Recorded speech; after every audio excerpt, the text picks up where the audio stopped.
Doa rujuk hingga undangan pernikahan kedua mencuat ke Desta Mahendra dan Natasha Rizky.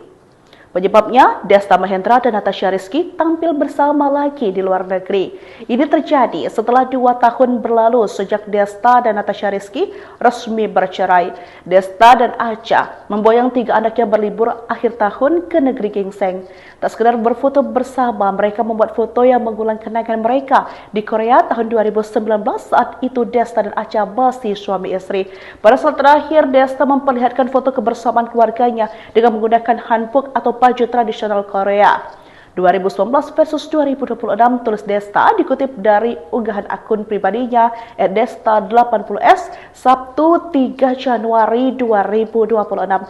Desta juga menyebut bahwa dia dan Natasha Rizky tetap keluarga. Musisi yang juga berkecimpung di dunia akting itu pun menandai akun Instagram sang mantan istri yakni Natasha Rizky.